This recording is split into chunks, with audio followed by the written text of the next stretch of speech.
Greetings and salutations. It's Thursday, September 17, and it's been a while since I've gone around the yard, and it's time to do that. I'm going to start the side of the house for a change. Here we are with the ostrich ferns. They did quite well at the start of this year, and then it was quite dry, and they've struggled the last little while. Grapes, happily moving along the fence. They need to be strung up some more. We didn't get any grapes on these, so this may be too dark in here for grapes. But anyhow, it's a nice cover against just a bland fence. Let's go in the backyard. Oh, before we do that, the coleus have done well. It was temperature at the airport last night was -1, so since these still have luscious leaves, that implies no frost here, but we're close. Though having said we're close, it's going to be, I think, +20 another day or so. So the coleuses have done quite well in the pots at the side of this house. This area needs to get a bit more water during the course of a year. I did clean out all the debris that was in here. The plastic that was put down as landscape fabric back in the 1980s. And I pulled out the last two stumps that were in here. There used to be mugo pines in here that died many years ago, and I finally, the stumps were rot enough that I pulled them out of the ground. And also in here got rid of all the creeping bellflower. So this area is in quite good shape. Could take a lot more. The mulch that you see is quite deep, and could certainly take more pots or more things, but that's a good start. The rhododendron has done quite well this year, and now we're getting close to putting the chicken wire on, because this is where the rabbit comes to eat things in the winter. So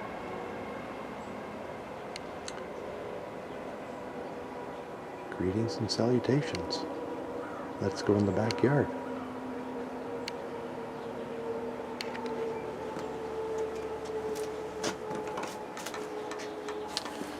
Oh, the tomatoes.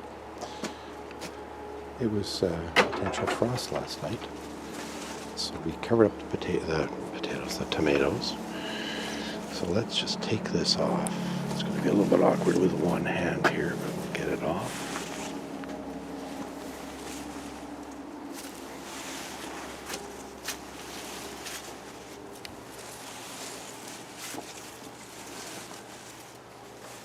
There we go. These have done... Oops, I just do need to move this. I don't want it to get... There we go. I don't want it to potentially get into the water. The rain barrel, or the water barrel, is quite full. So, this has been very successful. And now that I've had 1 year of this, this is the only way I'm going to do tomatoes from now on. The moment you string the tomatoes up, you can see how they grow.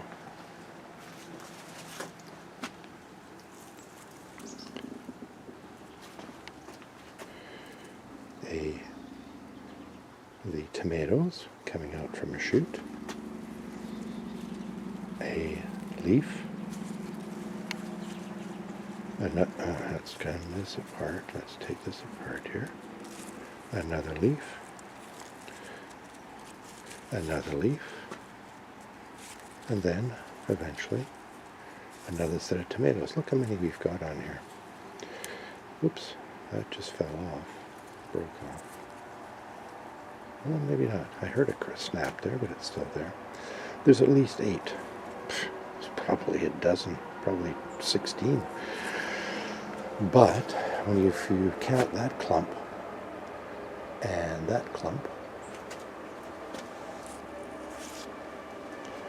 and this clump and this one and what remains on here and on here and on here, and these are just starting up, etc., etc. There's 16, I've counted at least 16 sets of tomatoes, and each set has probably 8.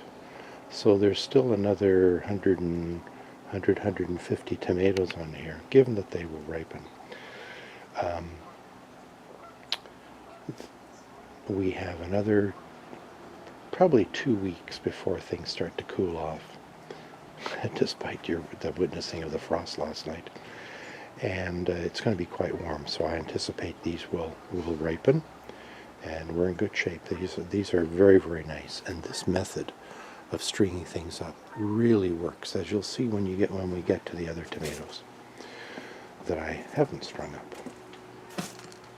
Oh, I see some frost on the ground here coming up. Here are the grapes. I was going to pick them today, but I think it's from looking at my notes, it's a bit early. So I'll leave that for another week.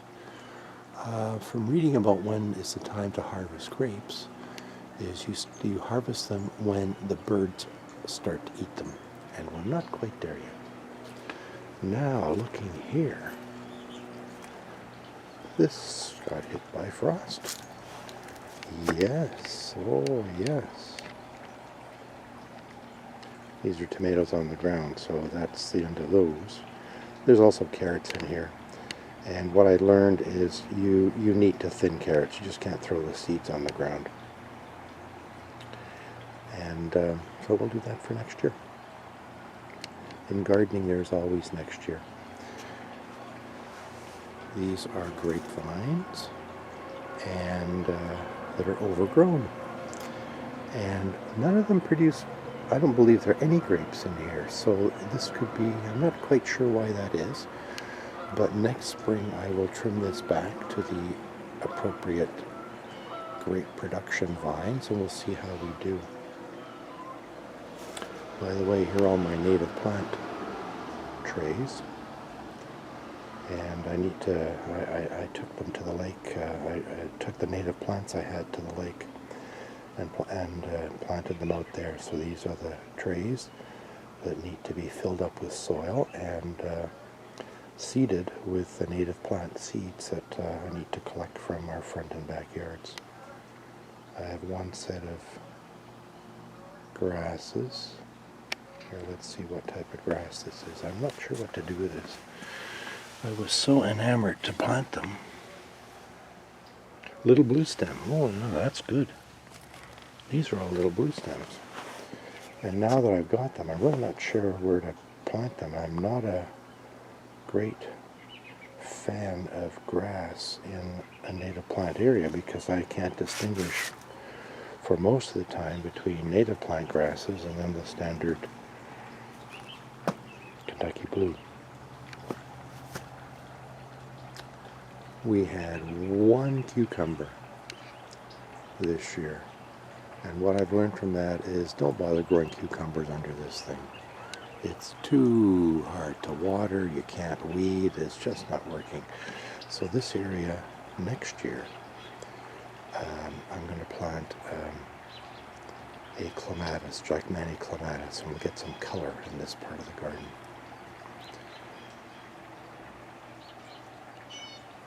Nasturtiums on my hamburgers. They're really at the end. I had some nasturtium leaves earlier this week. Did hamburgers on the barbecue, the new barbecue. And the barbecue on which I added handles. What do you mean the barbecue with no handles? Well, yes, there used to be a handle. And it was, there was one handle, or the one end of the handle, and there was the other. And when you lifted it up in here, and you open it up, then the flames from this burned your arm. I just find it a bizarre design. So what I did is I purchased the same handles as in our old barbecue and drilled holes in the aluminum.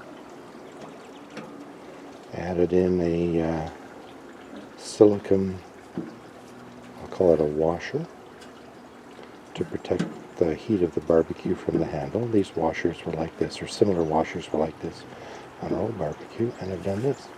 And yeah, it works just fine, thank you, and your hands and arms don't get scorched. So, let's continue on. This area was cleaned up earlier this year, and it hasn't grown back, so that's good. So I've had a good shot at cleaning this up. This will be ripe for planting for next year. I've got some compost that I can put down this fall, and also some straw. I bought a bale of straw yesterday. There was a tree that was cut down here that had broken over between snow last winter and wind this summer. And frankly, I don't really notice it. It's a different view of the garden now with this cedar trunk, and it looks quite nice. So my goal today is to remove the seed pods from the common milkweed. There's enough milkweeds in here. I don't need seeds everywhere. Let's go up to here. Well, of course, as they moved as soon as I aimed the camera here. Oh, there we go. This feeder has been very successful. The feeder on the left. And it became successful once we took off the tray that was on the bottom. And there used to be a squirrel baffle here that, it's a little bit hard to see. There we go. You can see the squirrels ate it. The squirrels eventually ate the squirrel baffle and then would stand on the tray. So at some point the tray broke as well. We filled this feeder on the left probably every 3 days. We're coming to the end of the year. We should really be cutting back on our seeds a little bit to encourage the summer birds to migrate. So we'll keep going in that. But without the tray works better. And whatever falls to the ground, the birds, another set of birds come and pick those up.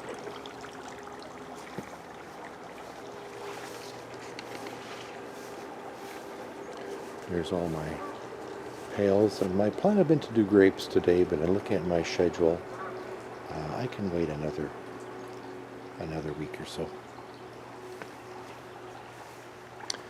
Native plants in here, false sunflowers and goldenrod are the main two, giant hyssop, and there have been, where did it go? Here, if I can point it out, there we go. This is the seed pod for purple prairie clover, and you can see how fine it is. And typically I've weeded this out, not realizing what it was. This is just about ready to be picked for seeds. Those have already gone to seed. Here's some that are better. Here we go.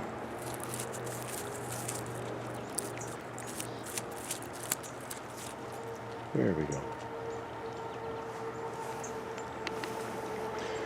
So here are the tomatoes, the larger tomatoes. Oh, yes, they did survive the frost, but barely. Here are the larger tomatoes, and frankly, with these stakes that fall over at angles, and it's just awkward to see things in here. So these will definitely be replaced by a similar structure with that horizontal pole, and then tomatoes will be strung up for next year. This bed Let me just back up a bit. Oops. Oops, oops, oops, oops, oops. Just tripped over peeking down here. Sorry about that. This bed from to the left of the arch until we get to the peonies, I'm changing that for next year. This is going to become what is called a moon garden. And you plant flowers that are fragrant and typically blossom late in the afternoon or in the evening and at night. And this attracts moths into the area, as opposed to flowers that bloom in the day and attract butterflies. So that's going to be for next spring, a moon garden where the tomatoes are. Let's go through the arch. Oh yes, this took a whack. Yes, that's it for the morning glories. Oh yes. Okay. They've been very good this year. They've really worked well.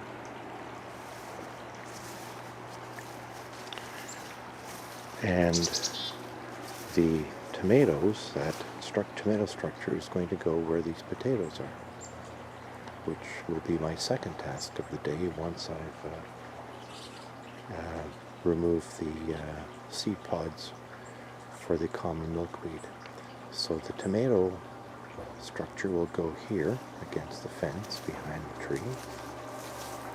This was another area that was cleaned out this year, and I added in chipper shredder material here. It still needs more weeding, just never got quite out to it. So there, some of the creeping bellflower has come back, but on the whole, if you just plug away at this, you're never going to get rid of it. But if you keep on top of it, eventually it gives up. One thing I learned is to do with mulch. For an area that you are planting seasonal crops, you mulch the area with compost. You mulch the soil with compost. For areas where you plan to grow perennials, you can mulch with woody material, which will take several years to rot down. So these examples of wood in here, let's zoom in. This is from my Sun Joe chipper shredder, which works very, very well. Very well. So my goal today is to harvest the potatoes that are here. You can see where I started. We got 2 meals out of potatoes, probably 2 vines just from here. And so there's several more potato vines there, potato plant. And then down this whole row against the fence, these are potatoes as well, all the way to just below the espaliered apple tree. There were 2 apples on this tree this year, and they were absolutely delicious. I now understand how to prune apples, espaliered apples, and so what you see is an espaliered apple that was pruned, that was summer pruned, and that's it. There's no more pruning on that now, and we'll see how we go. And the idea is, oops, let's see if I can find a good one here.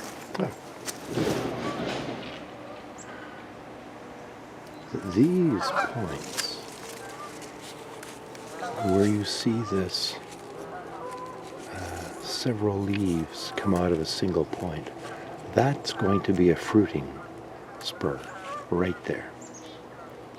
And that's where we'll have apple blossoms for next year. There's another one right at the end. This one, I can't quite see it.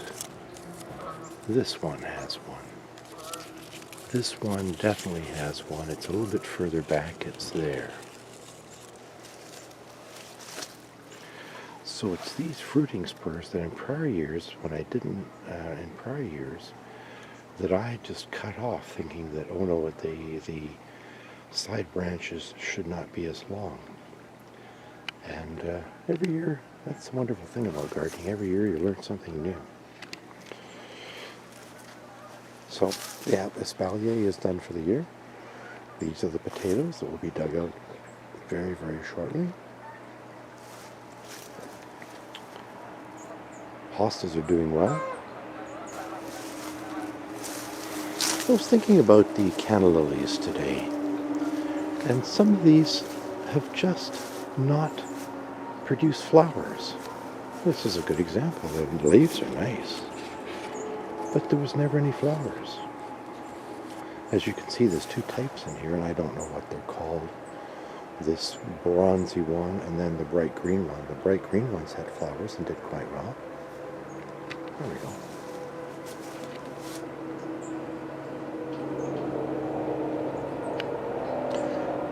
But the bronzy ones just hunkered down and plugged along and grew, and they're quite attractive, but their flowers would have been nice as well.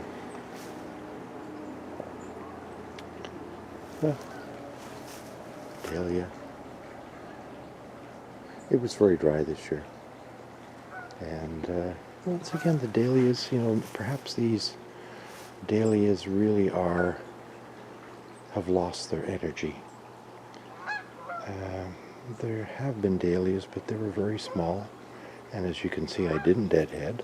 I didn't deadhead, and that's perhaps that's something that should be done more rigorously. Oh, look! This is swamp milkweed, and it's so ripe that it's fallen over. Oh my goodness! These have to be harvested soon before they all turn into this, which are seed pods. See, these are swamp milkweeds, which are fairly well contained. Now, having said that, here's one that I didn't plant. That just grew from seeds. So we have to be a little bit careful.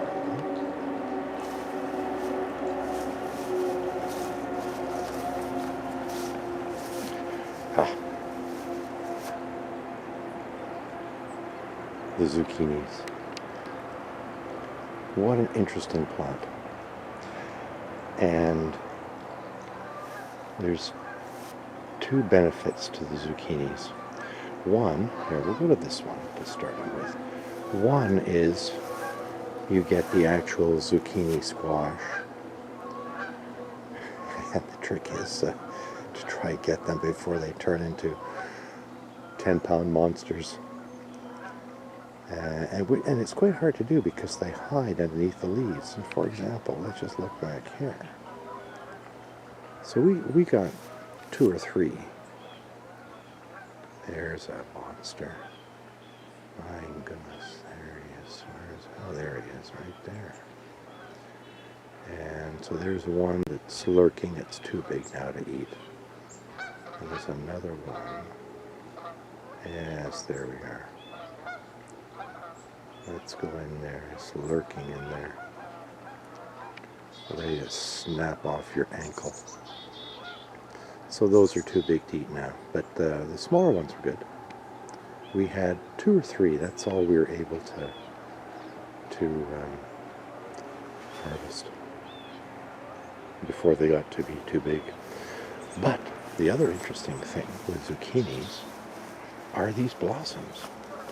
And dip them in flour and flour mixture, mixed with water, and you fry them. And they're just delicious. And so really the crop, there are 2 crops from zucchinis. One is the actual zucchini fruit itself, and the second one are the flowers, the blossoms. I learned this learned all about the blossoms in Italy when we were in Italy last year, which is why I planted the zucchinis for this year. So,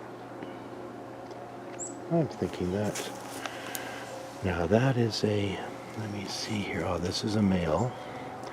The trick is you need, yeah, see that's too ragged to fry up, but that's a good one to fry up right there. That one, oh, this here, let me just pull this apart. So what you do is you remove the stamen. So you remove the stamen, and if you're very industrious, you stuff this or ricotta cheese, etc., etc., or you just close it back up. You pull up these little points.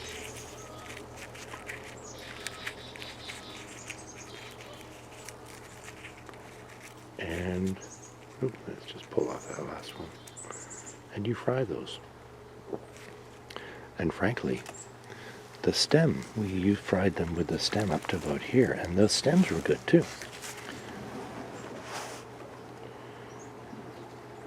That's zucchini.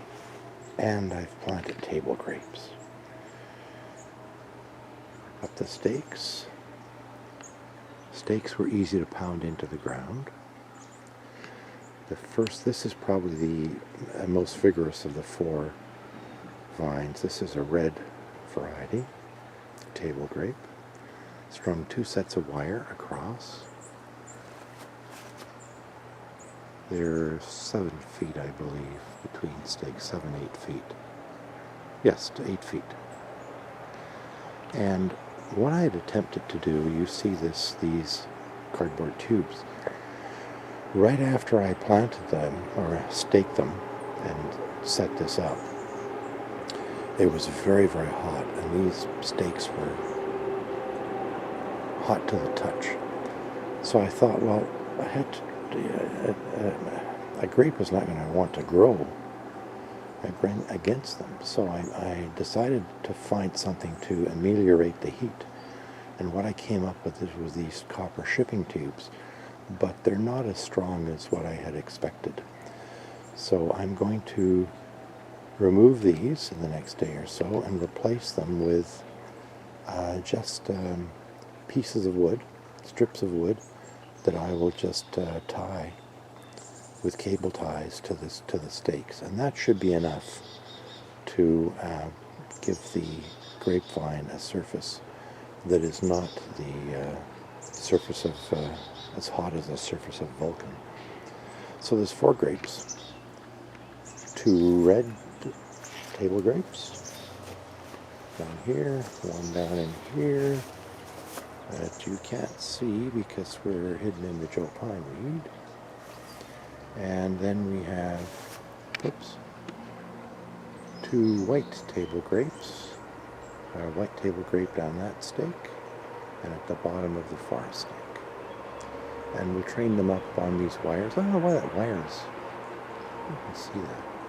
The wire is bulging upwards. I can't quite understand how that's happening. So this is to a point now with that this can really be cleaned up. Let's just look at these zucchini since I'm here again. So these are both male zucchinis, so we're not going to get any zucchini plants even if the weather was good. We're not getting any out of that. And in fact, this one has given up on shoots altogether. And that one's not doing so well on blossoms either. So I think just to clean things up, this zucchini may be going very, very shortly. Just to clean up the ground here. So the only one that's really plugging away with blossoms is this first one. And perhaps we'll still get another zucchini out of it for this year. So, there we are. It's fall. It's a beautiful fall. Oh, and the last, I guess we'll call it the last rose of summer. So, my goal today is to do some cleanup of the milkweed seed pods. and harvest the, oops, I do have to come back a bit here, and harvest the potatoes, and that will be a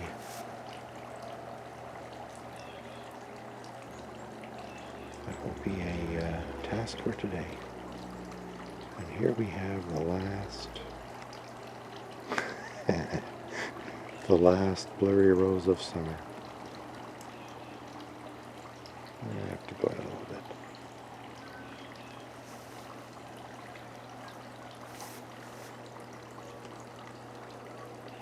Yeah, we'll come here.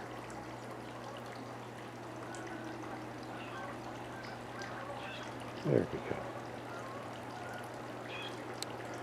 And with that, greetings and salutations.